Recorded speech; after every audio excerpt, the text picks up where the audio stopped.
Video like जरूर कर लीजिए और ऐसे वीडियो लगातार फ्री में पाने के लिए चैनल को तुरंत सब्सक्राइब कर लीजिए और बेल आइकन को जरूर टैप कर लीजिए ताकि आगे भी सारे वीडियो आपको मिलते रहे। यूट्यूब में फॉलो करते हैं तो प्लीज ये वाला फ्री टेलीग्राम चैनल जरूर ज्वाइन कर लीजिएगा। सारे नोटिफिकेशन सारे अपडेट यहीं पे आते हैं, ध्यान रखिएगा। नमस्कार दोस्तों, स्वागत है आप सभी का ऑनलाइन एग्जाम प्रिपरेशन पर, which is the part of study for civil services.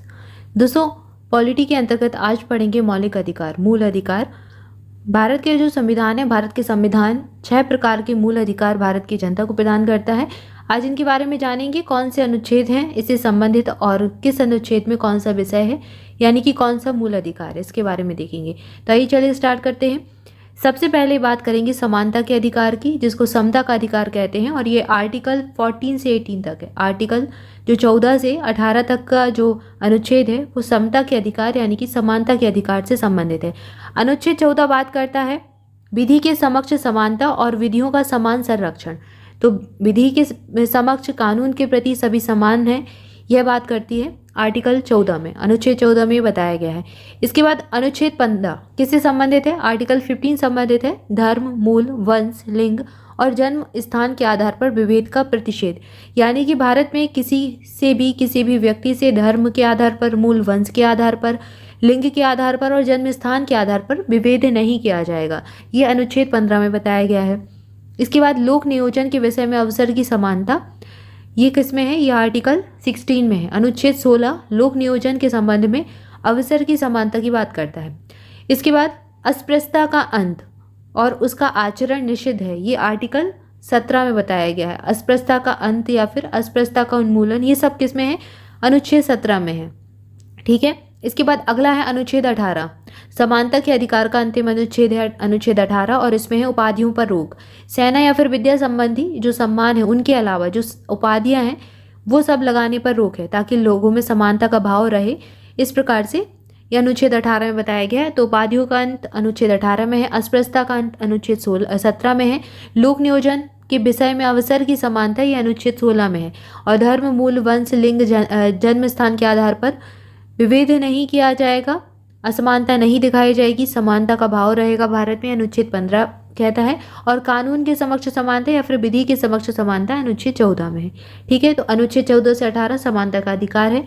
इसके बाद अगला अधिकार है स्वतंत्रता का अधिकार। अगला जो मूल अधिकार भारत का संविधान प्रदान करता है वो है स्वतंत्रता का अधिकार, अनुच्छेद 19 से 22 तक। अनुच्छेद 19 में 6 प्रकार की स्वतंत्रता की बात की गई है। ये 6 प्रकार की अधिकार कौन कौन से हैं? वाक और अभिव्यक्ति की स्वतंत्रता, सम्मेलन करने की स्वतंत्रता, संघ बनाने की स्वतंत्रता, संचरण करने की स्वतंत्रता, निवास की स्वतंत्रता और वृत्ति की स्वतंत्रता। वृत्ति यानी कि व्यवसाय करने की स्वतंत्रता। तो ये 6 प्रकार की स्वतंत्रता जो है अनुच्छेद 19 में दी गई है। 19 का के अंतर्गत आती है वाक और अभिव्यक्ति की स्वतंत्रता, यानी कि आपको जो बोलने की स्वतंत्रता है वो अनुच्छेद 19(1) के अंतर्गत है, और इसी के अंतर्गत प्रेस की स्वतंत्रता भी आती है। क्लियर है। इसके बाद अगला जो दिया गया आर्टिकल 20, अनुच्छेद 20 के अंतर्गत अपराधों के लिए दोष सिद्धि के संबंध में संरक्षण है। प्राण और दैहिक स्वतंत्रता यानी कि जीवन जीने का अधिकार जो है वो अनुच्छेद 21 के अंतर्गत आता है। आर्टिकल 21 प्राण एवं दैहिक स्वतंत्रता का संरक्षण यहाँ पर करता है।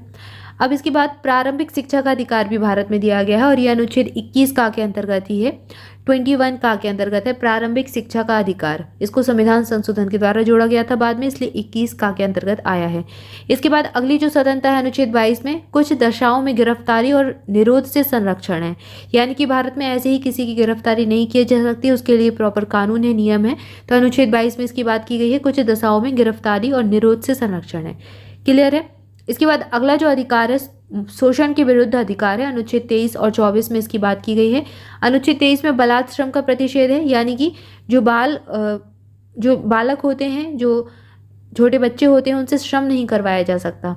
ठीक है। तो छोटे बच्चों से श्रम का निषेध है, प्रतिषेध करता है अनुच्छेद 23। इसके बाद अगला जो अनुच्छेद है अनुच्छेद 24 कारखानों आदि में बच्चों के नियोजन का प्रतिषेध है, यानी कि कारखानों में छोटे बच्चों से काम नहीं करवाया जा सकता। अनुच्छेद 24 इसकी बात करता है। ठीक है। तो शोषण के विरुद्ध जो अधिकार है वो अनुच्छेद 23 और 24 में दिए गए हैं, बलात् श्रम का प्रतिषेध और कारखानों आदि में बच्चों का नियोजन नहीं करवा सकते। क्लियर है। इसके बाद अगला जो अधिकार है धर्म की स्वतंत्रता का अधिकार, अनुच्छेद 25 से 28 तक इसकी बात की गई है। आर्टिकल 25 में अंतःकरण और धर्म के अबाध रूप से मानने, आचरण और प्रचार करने की स्वतंत्रता है, यानी कि कोई भी व्यक्ति किसी भी प्रकार के धर्म को मान सकता है, उसका आचरण कर सकता है, उसका प्रचार प्रसार कर सकता है। इसकी स्वतंत्रता भारत का संविधान हर एक व्यक्ति को देता है। अनुच्छेद 25 में इसकी बात की गई है। अनुच्छेद 26 कहता है धार्मिक कार्यों के प्रबंध की स्वतंत्रता है, यानी कि धार्मिक कार्यों का प्रबंधन करने की स्वतंत्रता भारत का संविधान देता है आर्टिकल 26 के तहत। किसी भी धर्म की अभिवृद्धि के लिए करों के संदाय के बारे में स्वतंत्रता, यह अनुच्छेद 27 में है। इसके बाद आता है अनुच्छेद 28। इसमें कुछ शिक्षा संस्थानों में धार्मिक शिक्षा या फिर धार्मिक उपासना में उपस्थित होने के बारे में स्वतंत्रता है। क्लियर है? तो अनुच्छेद 28 बात करता है शिक्षा संस्थानों में धार्मिक शिक्षा और उपासना की स्वतंत्रता है। इसके बाद अगला अधिकार है संस्कृति और शिक्षा का अधिकार, यानी कि भारत में हर एक व्यक्ति को अपनी संस्कृति को मानने की और शिक्षा संबंधी अधिकार दिए गए हैं। अल्पसंख्यकों की भाषा, लिपि और संस्कृति की सुरक्षा, अनुच्छेद 29 यानी कि 29, आर्टिकल जो 29 है उसकी बात करता है। इसके बाद अनुच्छेद 30 में क्या है? शिक्षा संस्थानों की स्थापना करने की स्वतंत्रता है, प्रशासन करने और अल्पसंख्यक वर्गों का यह अधिकार है। अनुच्छेद 30 इसकी बात करता है। इसके बाद अगला अधिकार है संवैधानिक उपचारों का अधिकार, अनुच्छेद 32, आर्टिकल 32 संवैधानिक उपचारों के अधिकार की बात करता है। इसमें क्या है? मूल अधिकार को परिवर्तित करने के लिए उच्चतम न्यायालय जाने का अधिकार है, यानी कि अगर मौलिक अधिकार को परिवर्तित करना है, लागू करना है, तो इसके लिए, इसके लड़ने के लिए अगर आपका कोई मौलिक अधिकार का उल्लंघन होता है तो आप उच्चतम न्यायालय भी जा सकते हैं। क्लियर है? इसमें शामिल याचिकाएं कौन कौन सी हैं? 5 प्रकार की याचिकाएं हैं: बंदी प्रत्यक्षीकरण, परमादेश, प्रतिषेध, उत्प्रेषण और अधिकार प्रक्षा। तो संवैधानिक उपचारों का अधिकार अनुच्छेद 32 मोस्ट इंपॉर्टेंट है। क्लियर है? तो यहाँ पर हमने मौलिक अधिकारों की बात की। अनुच्छेद 14 से लेकर 32 तक 6 प्रकार के मौलिक अधिकार हैं। समानता का अधिकार 14 से 18, स्वतंत्रता का अधिकार 19 से 22, शोषण के विरुद्ध अधिकार 23-24, धर्म की स्वतंत्रता 25 से 28, संस्कृति और शिक्षा की स्वतंत्रता 29-30 और संवैधानिक उपचारों का अधिकार अनुच्छेद 32।